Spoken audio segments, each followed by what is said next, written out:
Hello everyone, welcome to the another video of my channel Follow Biologist. तो आज इस video में हम एक और टास्क परफॉर्म करेंगे विद यूजिंग बायोइन्फॉर्मेटिक्स टूल। यहाँ पे हम स्पेशली एक डेटाबेस का यूज़ करेंगे जो कि एनसीबीआई पोर्टल पे जीन जीन डेटाबेस के नाम से है। तो यहाँ पे हम टास्क क्या करने वाले हैं, analysis of 5' UTR and 3' UTR of a gene. तो अब हमें इस रीज़न को लेने की ज़रूरत क्या है, यहाँ पे हम एक्सट्रैक्ट करना सीखेंगे कि कैसे हम निकाल सकते हैं 5' और 3' यूटीआर। तो अनट्रांसलेटेड रीजंस होते हैं ये जीन के, तो हम इनकी ज़रूरत क्या है। तो एक जीन क्या होता है, जीन जो होता है वो डीएनए से मिलके बना होता है, सबको पता है gene is made up of DNA. तो अब डीएनए में क्या हो सकता है, डीएनए की सीक्वेंस में होता ही एटीजीसी है।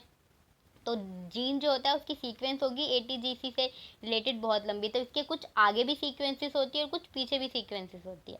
अब एक जीन के दो एंड होते हैं, एक होता है 5' रीजन और एक होता है 3' रीजन।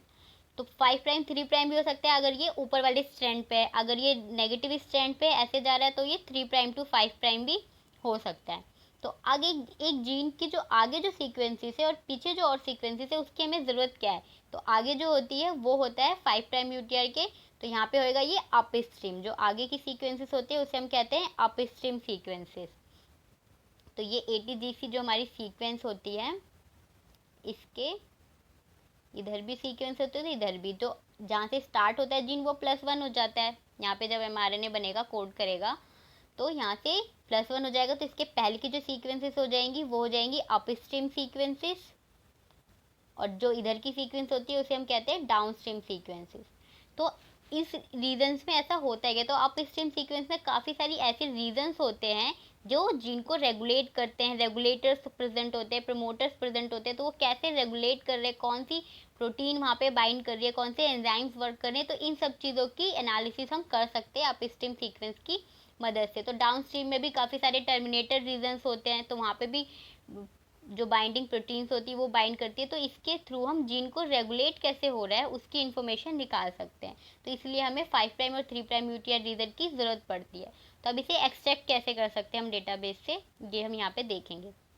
तो सबसे पहले हमें एक जीन सेलेक्ट करना पड़ेगा। तो यहाँ पे हम पहले प्रोकैरियोटिक जीन के लिए देखेंगे। तो प्रोकैरियोटिक जीन के लिए हमने जीन सेलेक्ट किया LAC-Y।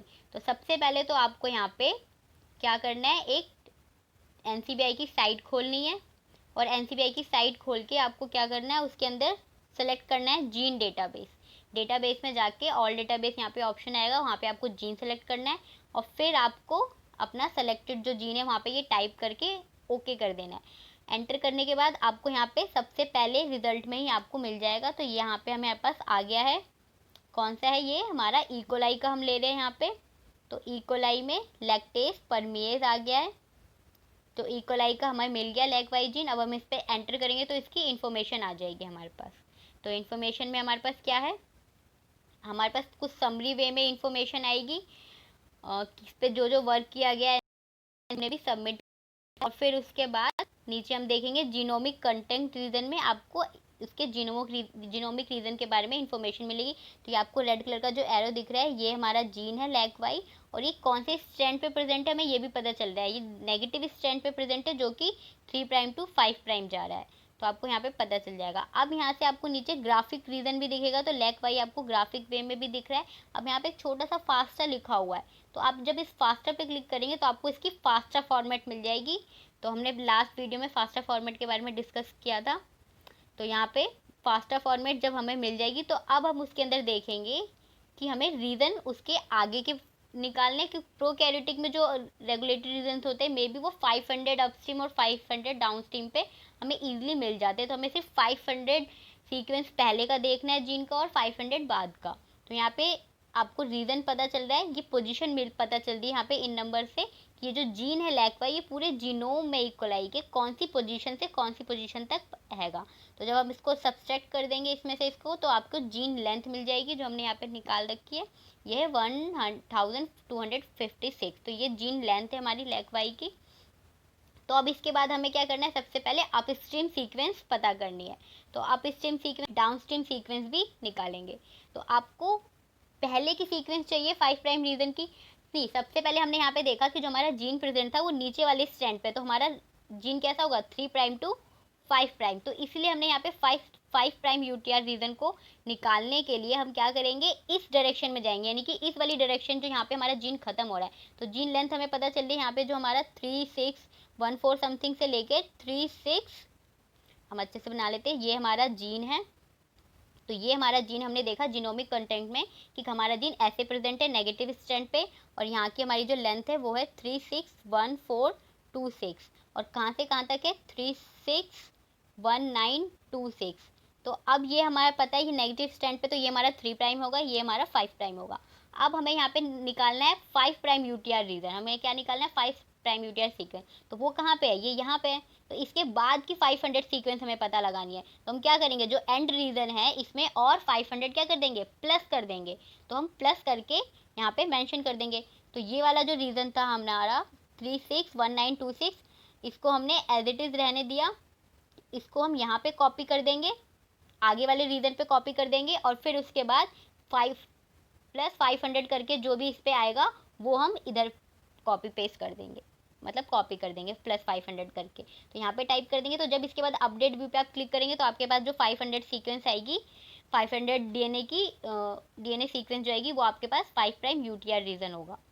तो ऐसे ही आप 3' यूटीआर रीजन भी निकाल सकते हैं सेम इसी केस में। ये आपकी जो सीक्वेंस है इसको आपने कॉपी पेस्ट करके यहाँ पे रख दिया, और इसके 500 इसमें से माइनस करके, क्योंकि आपको आगे का रीजन चाहिए, तो माइनस करके जो आपके पास नंबर आएगा वो आप आगे पेस्ट कर देंगे यहाँ पे, और ये वाला नंबर जो है ये आपको पीछे पेस्ट कर देंगे। उसके बाद अपडेट व्यू करेंगे तो आपके पास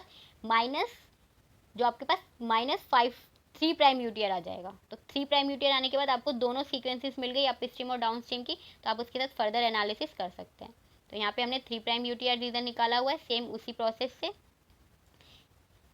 अब इसके बाद हमने इसकी जीन आईडी के साथ इसके साथ हमने जीन टेबल भी निकालनी चाहिए, बट लैक वाई जीन की जो है वो कोई जीन टेबल नहीं है यहाँ पे, क्योंकि इसके अंदर कोई भी एनोटेटेड ट्रांसक्राइब रीजन ही नहीं है। मतलब एक ही जीन है इसमें, ये यूकैरियोटिक जीन का नहीं है, ये प्रोकैरियोटिक जीन है। तो इसके अंदर कोई भी इंट्रॉन्स प्रेजेंट नहीं है, तो इनके अंदर कोई भी एमआरएन ट्रांसक्रिप्ट नहीं बनता, इसलिए इनकी जीन टेबल जो है वो नहीं पाई जाती यहाँ पे। तो अब हम सेम केस यूकैरियोटिक जीन भी हमने वही किया। सबसे पहले हमने सेलेक्ट किया जीन और उसके बाद एक जीन लिया SRY जीन, जो कि मेल्स पे, जनरली ह्यूमन में मेल्स पे SRY जीन प्रेजेंट होता है वाई क्रोमोसोम पे। तो इसके साथ हमने जब लिया और फिर इसका जीनोमिक कंटेंट देखा NCBI डेटाबेस पे, तो ये जीन बहुत ही स्मॉल है, और ये भी कौन सी फेज में जा रहा है, ये भी नेगेटिव स्टैंड पे ही प्रेजेंट है 3 to 5' पे। और इसकी जीन लेंथ जो हमने निकाली वो है 1187। तो इसके साथ अब यूकैरियोटिक जीन में जो होते हैं ज़्यादा लॉन्गर जीन्स होते हैं, तो इनके 5' और 3' यूटीआर रीजन जो होते हैं वो जनरली 1000 तक जा सकते हैं। तो हम 1000 सीक्वेंस 1000 to 2000 सीक्वेंस निकालते हैं। तो यहाँ पे ये जो है ये गलत मेंशन किया हुआ है, 500 नहीं होगा, ये 2000 सीक्वेंस तक हमने एक्सट्रैक्ट किया। तो सेम केस इसमें भी हम पहले जीन लेंथ देख ली हमने यहाँ पे, और फिर 3' यूटीआर निकालने के लिए हम इसके आगे माइनस कर देंगे और यहाँ पे इसको पेस्ट कर देंगे और ये वाला इधर लिख देंगे। तो उसके बाद अपडेट व्यू करने के बाद हमारे पास 3' रीजन आ जाएगा। तो इसमें भी सेम केस है, हमारा जो जीन है वो ऐसे नहीं, ऑपोजिट नेगेटिव स्टैंड पे 3' to 5' ऐसे है। तो 5' निकालने के लिए जो इधर का रीजन होगा उसके अंदर हम 500 2000 प्लस करके लिख देंगे, और जो 3' के लिए इस पर हम माइनस करके लिख देंगे। तो सेम इसी तरह से हमारा इसमें भी 3' और 5' यूटीआर रीजन एक्सट्रैक्ट हो जाएगा। और जब हमने इसके लिए जीन टेबल देखी तो इसके लिए भी जीन टेबल जो है हमारे पास नहीं है, क्योंकि इसके अंदर भी एमआरएन ट्रांसक्रिप्ट नहीं बनते। तो SRY gene has no introns, इसमें भी इंट्रॉन्स नहीं होते, इसलिए कोई पॉसिबिलिटी नहीं होती अल्टरनेटिव स्प्लाइसिंग की, यानी कि कोई एमआरएनए ट्रांसक्रिप्ट नहीं बनता। तो यहाँ पे हमने जो जीन लिया उसके लिए नहीं है, लेकिन आप कोई और जीन जिनके अंदर इंट्रॉन्स प्रेजेंट होते हैं आप उसके अंदर ले सकते हो, और उसके अंदर आपको जीन टेबल दिखेगी, उसके जितने भी ट्रांसक्रिप्ट बन सकते हैं वो आपको यहाँ पे शो करेंगे। तो यहाँ पे हमारा एनालिसिस खत्म होता है। हमने 3' और 5' यूटीआर रीजन को एक्सट्रैक्ट करना सीखा, उसके यूजेस देखे। तो अब मिलते हैं नेक्स्ट वीडियो में। Okay, bye bye guys.